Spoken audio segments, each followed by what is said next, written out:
Hey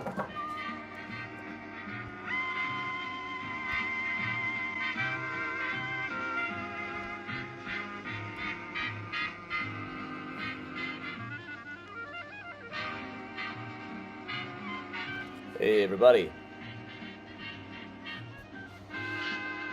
what is happening?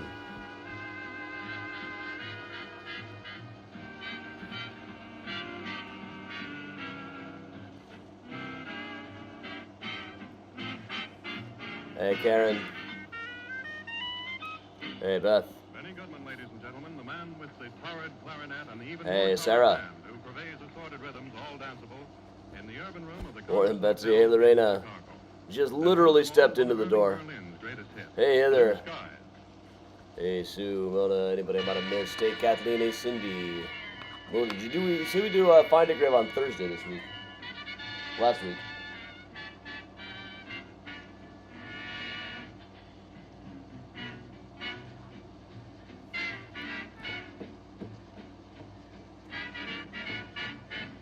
Hey Vicky, hey Denise, hey Kathleen, hey Bob. Hey Joanne. Just literally got into the door. Gotta figure out what I'm gonna show today.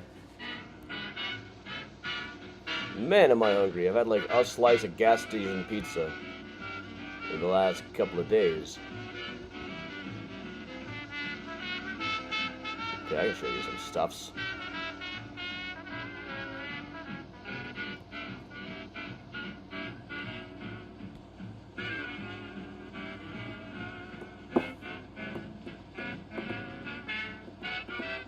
Hey Gail. Hey everybody.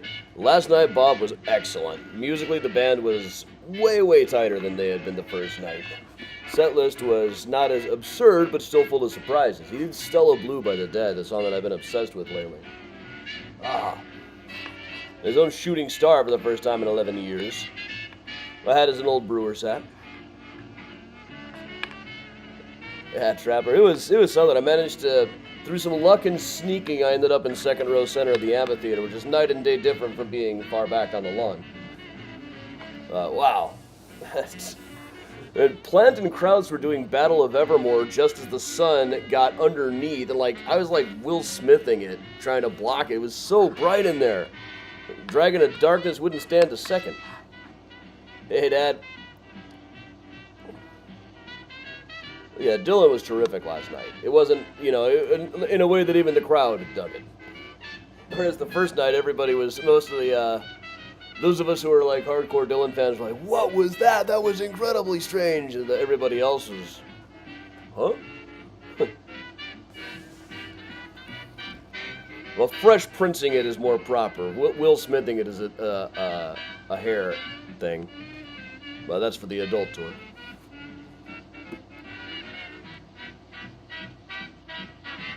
Hey, Frank. Glad to have you back. Hey, Georgia. Welcome along, everybody. So, I have just gotten into the door. And let's see, what can I show? What can I show? There's a lot of stuff that I can show. First of all, I really must shout out. Yeah, let me export. Downloads.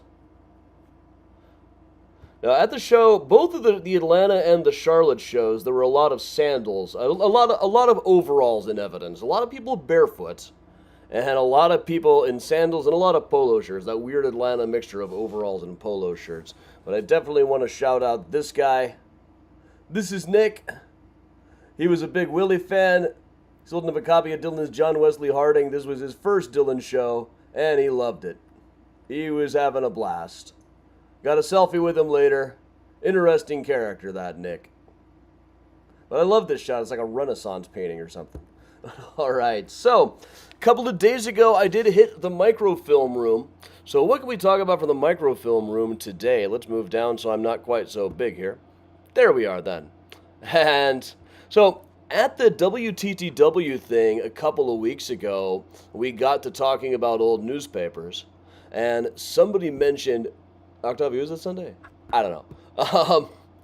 Somebody mentioned the story about the Chicago Journal reporters who lowered themselves down an air shaft so they could listen in at the deliberations of the Adolf Lutger jury.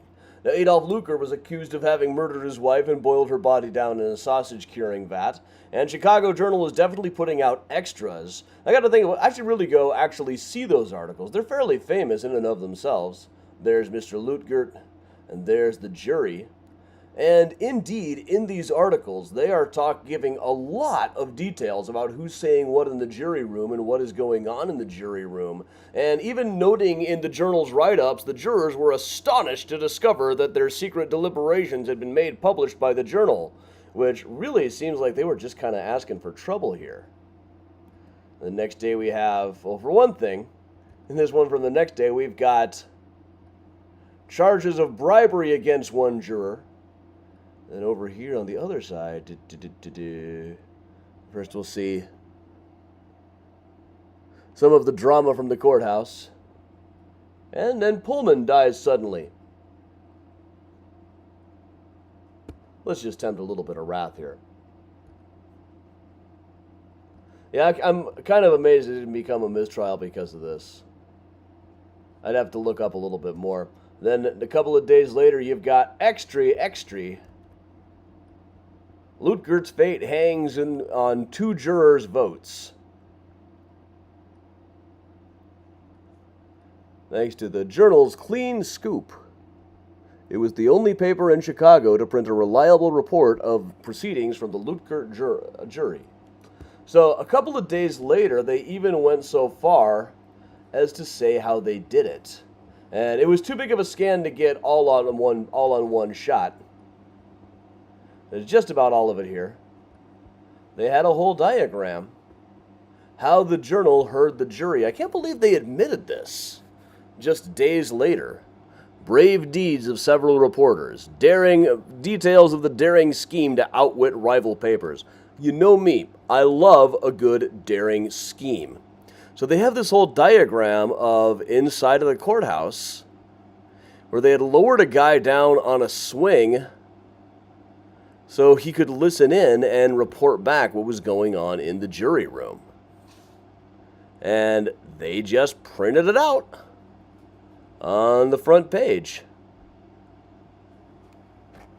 Along with talking about Carter H. Harrison Jr. They just weren't...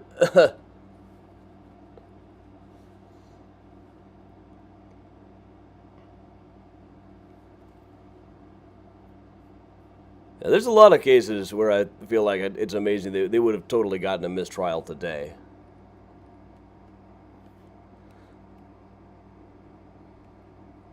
Well, those are a couple of things from there. Here's another good one. You know, I always tend to get stuff that's just kind of amusing. Well, this isn't nothing amusing about drugs, children. Cocaine wrecks a woman who was once healthy. Her pitiable plight. Where am I? Here am I. This is a front page headline. If only she had learned to just say no. I shouldn't be making it. Bessie P? Peel, okay.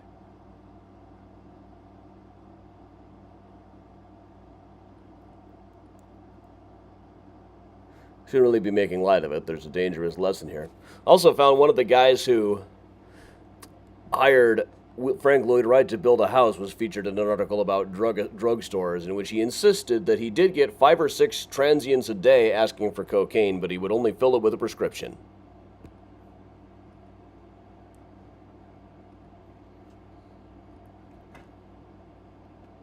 And as posted the other day, the next day, in a surprise extra sort of move, well, first we're hiding a body.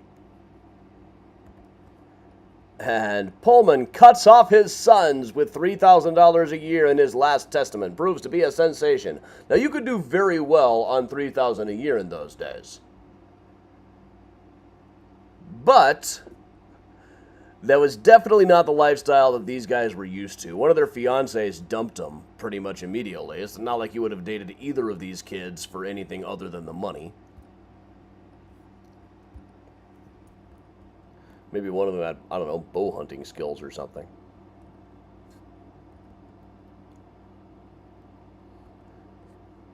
And also, while I was at it, the very interesting thing that I was got doing by request was to see how the Titanic was reported in real time on the Chicago American, pumping out several editions a day. And it hadn't even, as far as they knew, actually sunk yet. And they believed that all passengers had been transferred. This is, what data could be gleaned from wireless transmissions coming out from the middle of the ocean. It's amazing that they were able to get anything. That was still very new. Wireless company stocks skyrocketed after this, according to one article.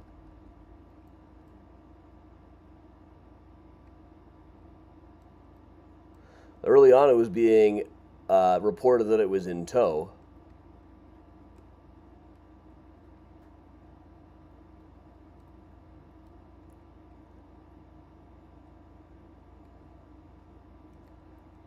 And that everybody was saved, but then in a couple of days, or a couple of editions later, they were not only clarifying, but even able to illustrate kind of how it had happened.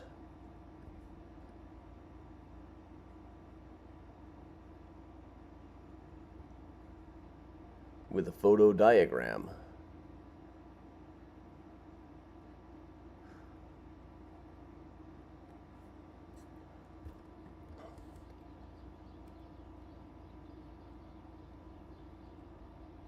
And within a couple of days after that, there's an interesting illustration here showing just how big Titanic was.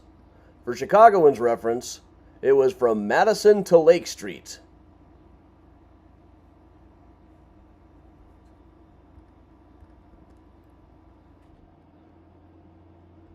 And very soon they had pictures of the White Star Line's offices in New York, pretty clearly near Bowling Green here, just being besieged by people.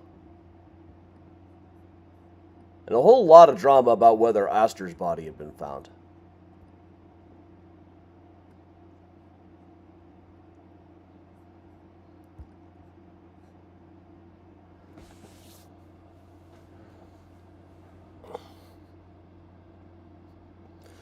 Now, Chris, I just saw that SNL sketch. I'm not even sure when it was from, with Washington rallying the troops and saying, one day we'll have our own measuring system. We'll call 2,000 pounds a ton. We'll call 1,000 pounds nothing. It's really only done. But all right, everybody, that is a fairly quick one. Chris and I wish I believed that was amazing. But I find that a lot of these places, the kids show up and haven't really been taught anything about this stuff ahead of time. They're just kind of there for the trip. But all right, everybody, that is I literally just walked into the door. I've only even seen Miles among the cats. He's over there on the couch right now. But all right, I've got to go check on the other ones and get some food into me. Thank you very much for joining me, everybody. We'll be back tomorrow. We'll be able to do Mural Monday. So thanks a lot. I'm Adam from Mysterious Chicago Tours, fresh back from Alpharetta and Charlotte. Whirlwind couple of days, longer than I expected to be out. But thanks, everybody. I'm Adam from Mysterious Chicago, telling you all to stay safe and stay strong. And of course, as always, stay spooky.